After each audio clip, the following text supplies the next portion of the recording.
Que el Señor les bendiga, queridos hermanos, amigos, que la gracia del Señor pueda estar bendiciendo sus vidas en este momento, en esta tarde, en esta noche. Que el Señor esté hablándonos a través de su bendita palabra. Siempre hay un mensaje que Dios tiene para nosotros y que puede ser de bendición, de fortaleza en nuestra vida espiritual. Podemos leer en el primer libro de Reyes, capítulo 18, los versículos del 41 al 46. Dice así la palabra del Señor. Entonces Elías dijo a Acab: sube, come y bebe, porque una lluvia muy grande se oye. Acab subió a comer y a beber, y Elías subió a la cumbre del Carmelo y postrándose en tierra, puso su rostro entre las rodillas. Y dijo a su criado: sube ahora y mira hacia el mar. Y él subió y miró y dijo: no hay nada. Y él le volvió a decir: vuelve 7 veces. A la 7ª vez dijo: yo veo una nube pequeña, como la palma de la mano de un hombre, que sube del mar. Y él dijo: ve y di a Acab: unce tu carro y desciende para que la lluvia no te ataje. Y aconteció, estando en esto, que los cielos se oscurecieron con nubes y viento, y hubo una gran lluvia. Y subiendo Acab vino a Jezreel. Y la mano de Jehová estuvo sobre Elías, el cual ciñó sus lomos y corrió delante de Acab hasta llegar a Jezreel. Un hermoso pasaje de la Biblia que nos habla acerca de este profeta del Señor, a Elías. Qué importante el relato. ¿Cómo supo Elías que venía la lluvia? En el versículo 41 dice el primero que Elías dijo a Acab: sube, come y bebe, porque una lluvia grande se oye. La lluvia siempre está precedida por nubes, por truenos, relámpagos, y hasta ese momento no había ocurrido absolutamente nada, no se veía ninguna señal de que pudiera llover. Sin embargo, Elías le dijo al rey Acab que subiera y comiera porque una lluvia grande se oye. Pensemos que Elías era el profeta de Dios. Realmente, ¿en base a qué Elías dijo esto? Sabemos que Elías era un hombre de fe, creía permanentemente en las promesas de Dios, en la palabra de Dios. Y cuando creemos en sus promesas, aunque no veamos o las cosas no estén totalmente realizadas, realmente sabemos que es un hecho, sabemos que las promesas de Dios son fieles, son verdaderas y se cumplen.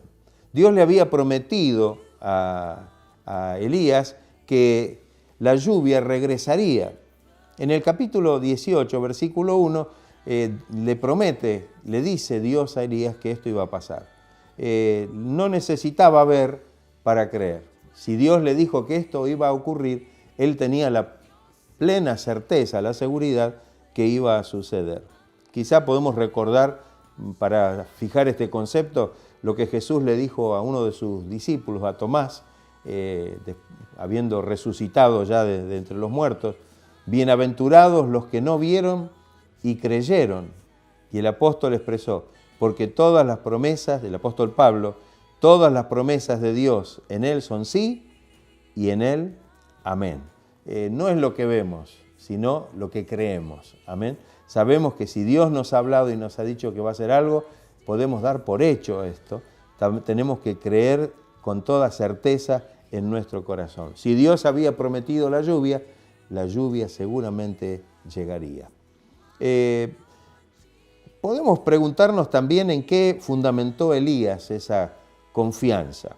Hay 3 cosas que podemos distinguir. Primeramente, en la palabra de Dios. En el capítulo 18, versículo 1, dice: pasado muchos días, vino palabra de Jehová a Elías en el 3er año, diciendo: ve, muéstrate a Acab, y yo haré llover sobre la faz de la tierra. Ahí estaba la promesa. Yo haré llover sobre la faz de la tierra. Dios le dijo a Elías que fuera al encuentro de Acab, que era el rey, porque él haría llover. Pensemos que hacía 3 años y 6 meses que no llovía.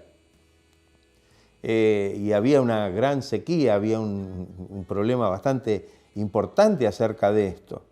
Así que lo que iba a anunciarle Elías al rey era una cosa tan importante como esta, de que Dios haría llover. Elías sin dudar hizo lo que Dios le mandó. No dudó en absoluto de la palabra de Dios, sino que fue e hizo como Dios le mandó. Debemos, como siervos de Dios, como creyentes en el Señor, creer que Él cumple sus promesas, tener la certeza en nuestro corazón de que Él realmente cumple sus promesas. El apóstol Pablo en la carta a los Romanos nos da el ejemplo en Abraham, alguien que realmente confió y creyó en la promesa de Dios sin ver absolutamente nada. En el texto del capítulo 4, versículos 20 y 21 dice, tampoco dudó Abraham por incredulidad de la promesa de Dios, sino que se fortaleció en fe, dando gloria a Dios, plenamente convencido de que era también poderoso para hacer todo lo que había prometido. Así que el primer fundamento es la palabra del Señor.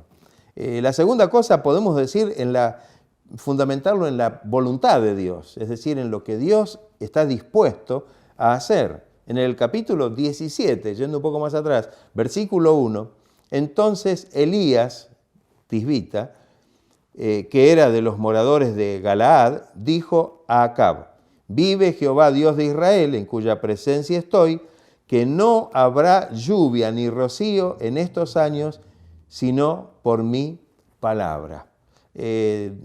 Dios le había revelado a Elías cuál era su voluntad al respecto y el porqué de estas cosas que estaban sucediendo. Elías fue el instrumento usado por el Señor para traer en primera instancia la sequía a la nación. Por causa del pecado de idolatría, ellos en vez de adorar a Dios estaban adorando a Baal, era un dios cananeo. Ahora Elías sabía que él estaba siendo comisionado para ir a decirle a Acab que realmente Dios estaba dispuesto a hacer llover nuevamente sobre la tierra. Algo importante para aprender en esto es que cuando la voluntad de Dios se revela, cuando Dios dice que va a hacer algo, yo creo que nosotros no podemos hacer otra cosa que darlo por hecho. Y esto es algo importante. Entonces nos podemos preguntar, ¿es necesario orar entonces por este asunto, por lo que fuera, si sabemos que la voluntad de Dios es esta? Es buena pregunta. ¿Es necesario que oremos si sabemos que Dios en su voluntad está el hacer la obra? El conocer la voluntad de Dios no limita nuestras oraciones, de ninguna manera. Sabemos que el Señor quiere bendecirnos y quiere suplir todas nuestras necesidades. Sin embargo, la palabra de Dios nos instruye, si leemos en Filipenses capítulo 4, versículo 6, dice, sean conocidas vuestras peticiones delante de Dios en toda oración y ruego con acción de gracias. Y en 1 de Juan capítulo 5, versículos 14 y 15 dice, y esta es la confianza que tenemos en Él, que si pedimos alguna cosa conforme a su voluntad, es decir, sabiendo cuál es la voluntad de Dios al respecto, Él nos oye. Y si sabemos que Él nos oye en cualquier cosa que pidamos, sabemos que tenemos las peticiones que le hayamos hecho. Aún sin verlas, aún sin que se hayan cumplido todavía, sabemos que ya podemos darlas por hecho. Esta es una actitud maravillosa de fe, sabiendo que la voluntad de Dios siempre se va a cumplir perfectamente en nuestra vida. Y la tercera cosa es las experiencias anteriores que tenemos en relación al obrar de Dios. Esto es tan importante y fue muy importante en la vida de Elías. Debemos recordar todo lo que el Señor ha estado haciendo en nuestra vida. Es más, los que conocemos al Señor hace muchos años, quizá nos cueste recordar todas las cosas que Dios ha hecho en nuestra vida, porque hizo muchas y en distintos momentos. El pueblo de Israel fue advertido sobre esto. Dios le habló al pueblo de Israel que no debían olvidar las grandes obras que Dios había hecho por ellos. Cuando leemos en el libro de Deuteronomio, capítulo 8, los versículos 14 al 16, dice: cuídate de no olvidarte de Jehová tu Dios, y se enorgullezca tu corazón y te olvides que te sacó de la tierra de Egipto, de casa de servidumbre, que te hizo caminar por un desierto grande y espantoso, lleno de serpientes ardientes y de escorpiones, y de sed, donde no había agua. Y Él te sacó agua de la roca del pedernal, que te sustentó con maná, con comida, en el desierto. Fíjense, cuídate de no olvidarte, le dijo Dios, ¿no? De todas esas bendiciones, todas esas obras maravillosas, son un antecedente poderoso para nosotros, porque sabemos que Dios ha obrado y ha hecho cosas grandes. Eso debe fortalecer nuestra fe y nuestra confianza en el Señor. En el caso de Elías, podemos detectar algunas cosas que Dios había hecho en realidad antes de este momento. En primera instancia, Elías vio cómo Dios lo sostuvo en el arroyo de Querit y cómo proveyó el alimento de él a través de los cuervos que le llevaban el alimento. Cómo Dios lo sostuvo y realmente de una manera milagrosa. Que los cuervos le lleven el alimento era una cosa fuera de lo normal o de lo común.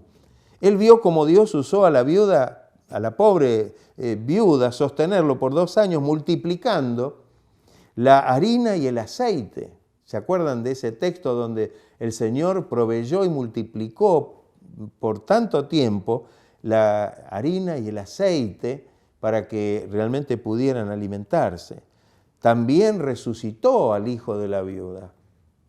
También le dio vida cuando había muerto.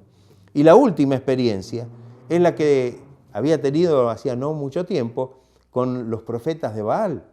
Cómo realmente esa experiencia fue muy importante para Elías, porque vio cómo Dios, al hacer descender fuego del cielo y consumir el holocausto, reveló que Él era el único y el verdadero Dios frente a los 450 profetas de Baal. Qué importante, todas estas experiencias de la intervención, del poder, de la manifestación de Dios, realmente hace que nosotros podamos cada vez confiar más en el Señor. Estos milagros son poderosas razones para creer que Dios en este instante traerá también entonces, como le prometió, la lluvia después de un periodo tan extenso de sequía. Lo que Dios hizo en el pasado nos produce y nos debe producir una gran confianza, una fortaleza de fe en lo que Dios hará en el presente y aún en el futuro. La oración a solas que tuvo Elías fue tan importante. Cuando leemos el texto en el versículo 42 dice: Acab subió a comer y a beber, y Elías subió a la cumbre del Carmelo y postrándose en tierra puso su rostro entre las rodillas. El rey subió a comer y a beber, prepararse comiendo y bebiendo para después hacer el viaje, pero sin embargo Elías subió, dice, para humillarse y arrodillarse en la presencia de Dios. Subió a la cumbre de ese monte que es el Carmelo. Dice, esto nos muestra que no debemos subestimar el lugar que apartamos para la oración. Qué importante esto, ¿no? Me llama la atención cuando pensamos en esto que Jesús realmente usaba esta forma. Jesús procuraba siempre su lugar de oración a solas en la presencia de Dios.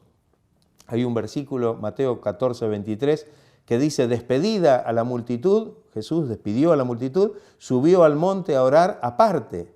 Y cuando llegó la noche estaba allí solo en la presencia del Señor. Qué hermoso cuadro, ¿no? Que nos recuerda lo que hizo en este sentido también Elías. Dice, para acercarnos a la comunión con Dios necesitamos apartarnos del ruido, del bullicio cotidiano, de la vida diaria y tener nuestro lugar para estar a solas con el Señor y orar en la presencia del Señor. ¿Tiene usted su lugar de oración? ¿Tiene usted su tiempo de oración a solas en la presencia de Dios?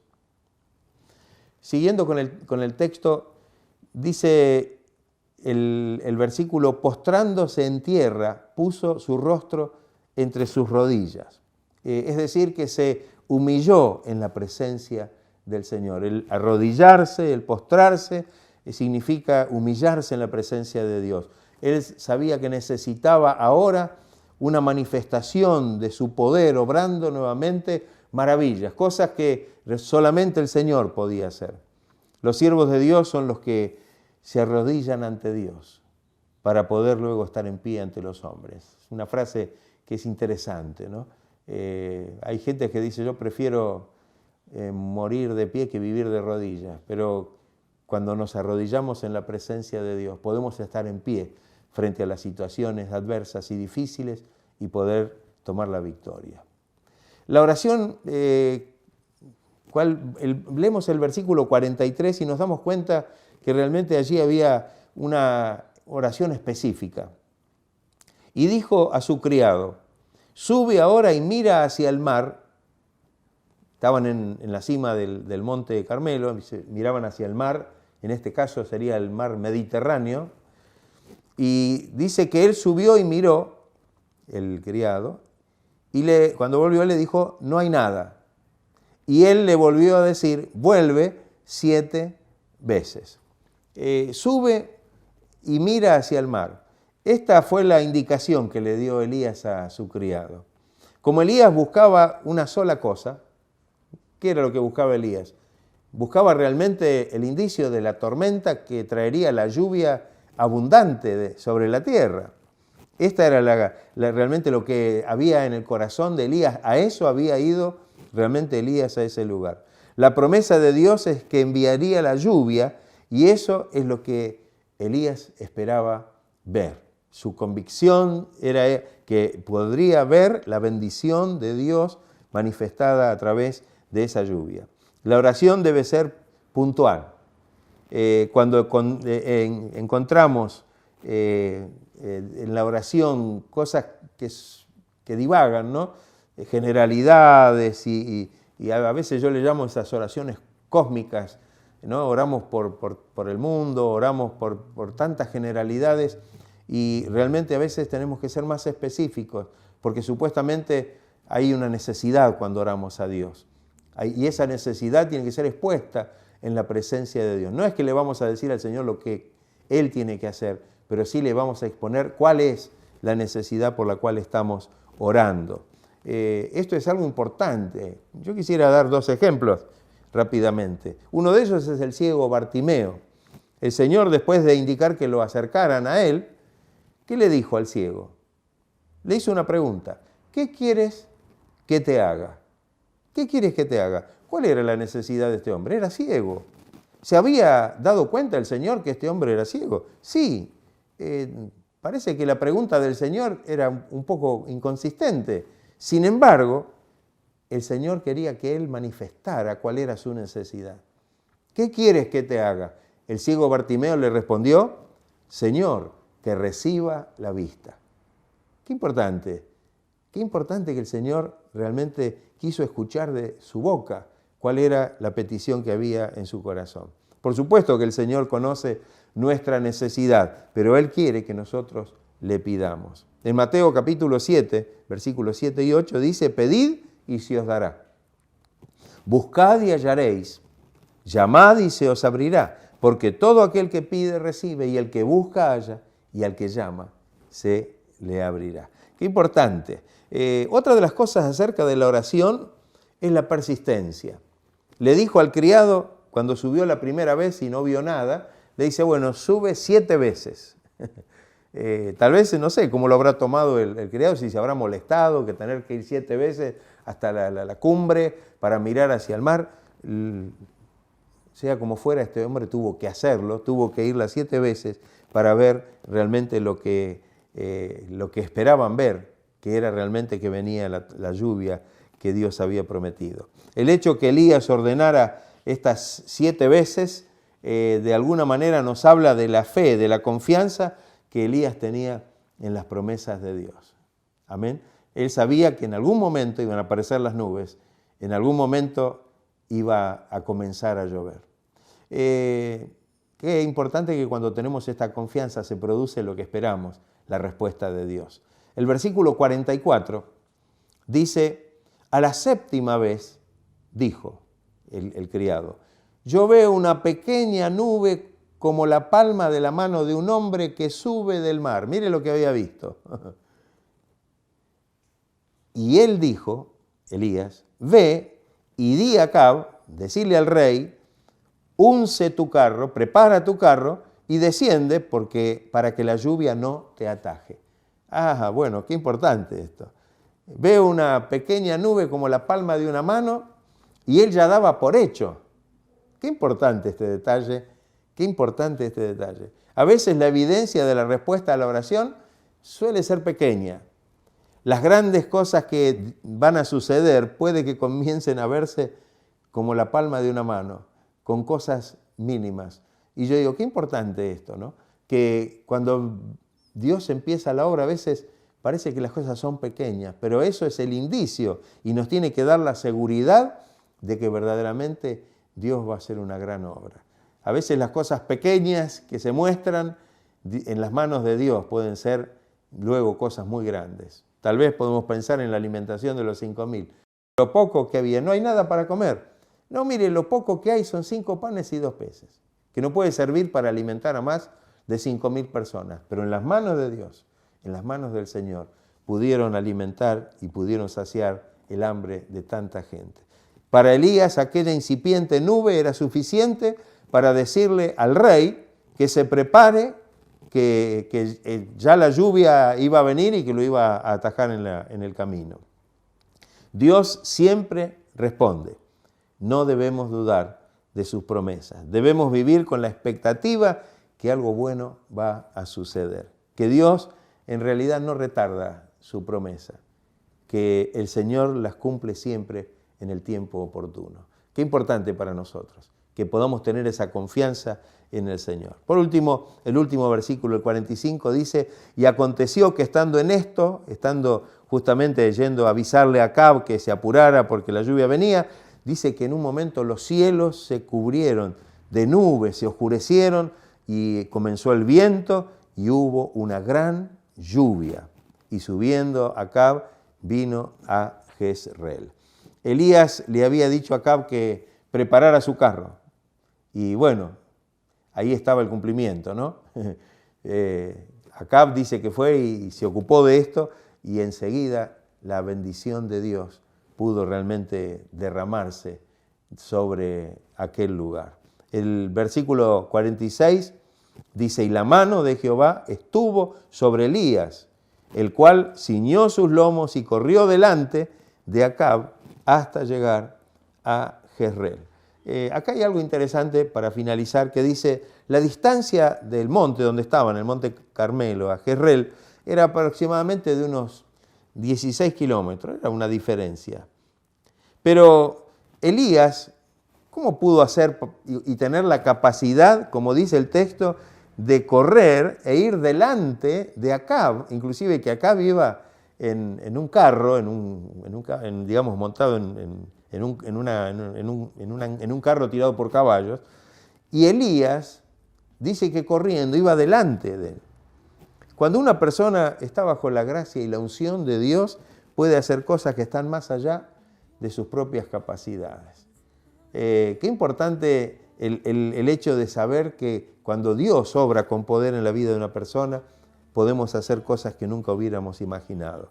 Qué bueno recordar que Dios da fuerza al cansado y multiplica la fuerza, dice en Isaías 40, al que no tiene ninguna. El texto de la preparación de Elías, que dice ciñó sus lomos, quiere decir que se ajustó sus ropas, como esta mención es muy común en la Biblia. Habla de poder prepararse para poder correr o moverse con libertad. Antes usaban esas túnicas que, de no haberlo hecho así, evidentemente no podría haber corrido tantos kilómetros y encima bajo la lluvia. Sin embargo, pudo realmente hacerlo. Esto nos recuerda a Israel cuando Dios lo liberó de la esclavitud, que les dijo que debían prepararse, y una de las cosas que les dijo es que debían estar sus lomos ceñidos, como dice aquí la palabra.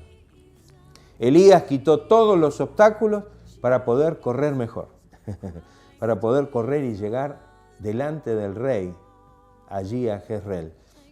Tal vez esto nos puede hablar en relación con lo que dice Hebreos 12, 1 y 2.